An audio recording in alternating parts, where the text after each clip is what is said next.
Everybody and their brother is talking about the Grammys.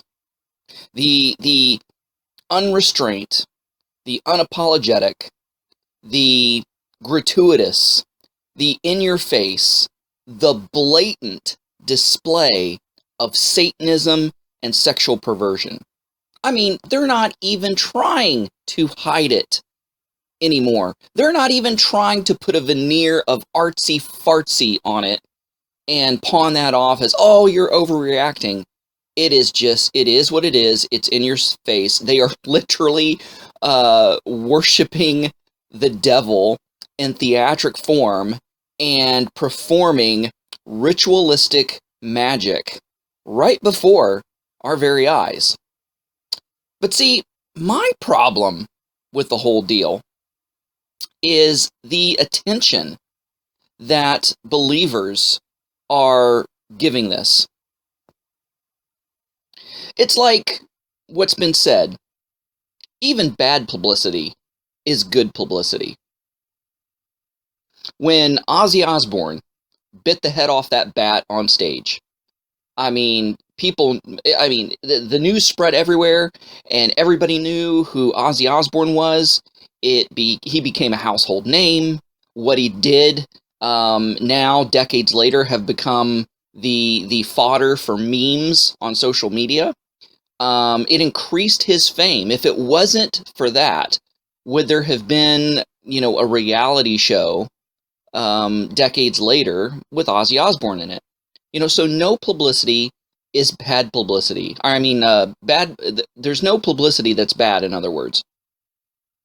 So giving undue or overreactive attention to something feeds it. It gives it more power, and it gives it more authority. All the while, we are deceived in thinking that we're exposing and educating. We're actually feeding in to the whole purpose of that, Grammy display. It's just like a bully. If a bully is tormenting you and teasing you and harassing you, what did your mama always tell you? Just ignore them. Don't give them the time of day. They'll eventually get tired of picking on you and going somewhere else. Most of us couldn't wait that long, and we ended up, getting in a fight or, reacting in a negative way to the persecution of the bully. We would cry, we would tattletale, we would, and this just fed the bully because he got his kicks and jollies out of seeing us react to his torment. It fed him. And what do demons feed on? They feed on fear. They feed on, just the overreactive emotions that come from human beings. They relish it. They love it. And so the more attention you draw to something, the more publicity that it gets. It works the other way around too. Don't get me wrong. Like, the whole, hockey, pride, wear the jersey before practice kind of thing. And that Russian Orthodox Christian on the Philadelphia Flyers, he's like, nothing doing. He's like, I'm not wearing the jersey. Like, my faith won't permit me to do that. I don't believe in that. I'm not going to support that. So, the whole liberal media just exploded and crucified this guy.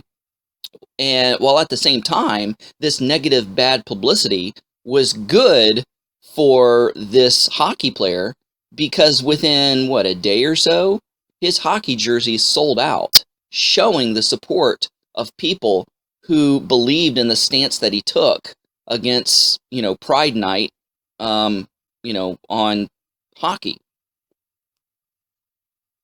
But we've got to be really careful about the negative attention that we give to the enemy. Why are you surprised? Evil is going to evil. The world is secular. The world is godless. The world is pagan. So what do you expect out of the secular music industry? What do you expect out of the Oscars? I've got a buddy of mine who the Oscars is like his version of the Super Bowl. But here the last several years, he's like, I just don't even want to watch it anymore. It's not the Oscars anymore. It's just a political soapbox now. That's all it is. And it's the same with the Grammys. It's the same with the halftime show. It's just, some sort of soapbox and platform for the godless, liberal, left-wing media to just get up and strut their stuff and double down on their beliefs. And it's just another way for them to shove it and ram it down our throat. So when we watch it, when we participate in it, when we give attention to it, we're promoting it and we're feeding it. And some people may say, oh, well, I know it's wrong, but, I just still love to watch, the Grammys or the Oscars, or to watch this or that or the other. I'm not going to let it affect me because I know it's wrong. Well, guess what? Solomon knew it was wrong to increase his riches. Solomon knew it was wrong to marry foreign women, and yet he did it anyway. And these are the very things that caused him to backslide and eventually pen the words to the book of Ecclesiastes. So it doesn't matter if we know it's wrong. The more we're exposed to it, the greater chance that we will become desensitized to it and end up tolerating it. And after toleration comes acceptance. After acceptance comes promotion. So we've got to be very careful about the negative attention that we give to the evil in the world. It won't get you the results that you're looking for. For instance, I remember, as a father, I've only got one little girl. She's precious to me. So if anything happens to her, it affects me deeply. And I remember the first time we were bike riding together, and I was trying to, let her feel grown up and be grown up. So I was biking a little further ahead. I wasn't always checking back and looking back on her. And all of a sudden I looked back and she was on the ground. She had skinned her knee really bad. And I'm freaking out. I feel bad. I feel guilty. I feel like I should have paid more attention. And my overreaction to her skinning her knee and falling off her bike made the situation worse. It caused more pain to her. It caused more fear. It exaggerated what had happened. And even afterwards, Ariana told me, she's like, Dad, if you wouldn't have freaked out, it would have been okay. But because you freaked out, it just made the situation worse. I was concerned, properly concerned, but I overreacted to the situation. And I think this is what is happening with the Grammys, because the secular world is not necessarily infiltrating and seducing and influencing the believing community, because most of us by now, like, I don't really care. I'm not going to watch this filth. I'm not going to watch this crap. I've drawn my line, and they are catering to themselves, and they are catering to a minority, which the majority of the nation doesn't adhere to, feel, or believe. So stop giving undue attention. Now, I'm not saying that we should ignore it. I'm not saying that, we should just act like it's not happening, because Ephesians 5:8-13 says, For ye were sometimes darkness, but now ye are light in the Lord. Walk as children of light. For the fruit of the Spirit in all goodness and righteousness and truth, proving what is acceptable unto the Lord, and having no fellowship with the unfruitful works of darkness, the Grammys, the Oscars, the halftime show, the opening ceremonies of the Olympics, the opening ceremonies of CERN. Have no fellowship with the unfruitful works of darkness, but rather reprove them. A better translation, or another translation, is to expose them. Bring what is dark into the light and expose it. Verse 12. For it is a shame even to speak of those things which are done in secret.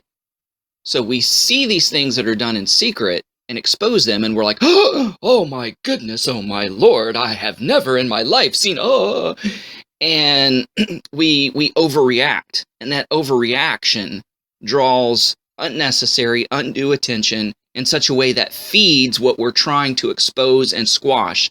But if we just kind of expose it matter-of-factly, say, yep, here it is, this is what it is, this is what we're doing, and not have this over emotive reaction to it, then we will get the results that we're looking for. For it is a shame to even speak of those things which are done of them in secret. But all things that are reproved or exposed are made manifest by the light. For whatever doth make manifest is light. So yeah, I'm totally down with exposing what's going on in the secular world, the secular entertainment industry, but I'm not for this self-righteous, overreactive, over-emotive way of exposing it and sensationalizing it just so you can get clickbaitable material on your social media and improve your, subscription or your platform or whatever. I think that this is feeding into and giving undue attention to what you're trying to expose, just like being emotional around a bully and not ignoring what the bully's doing in order to give him kicks and jollies, and he just persecutes you more. Like overreacting to your child getting a boo-boo, and they see your fear and they become fearful themselves, and the situation gets out of hand. So we need to be very careful how we expose evil, how we react to evil while we're exposing it, and how we stand against it and petition and fight against it, because we do this in a wrong, emotive way that sensationalizes and shocks. It actually feeds and promotes the problem we're trying to squelch. I hope everybody gets and understands and sees what I'm saying.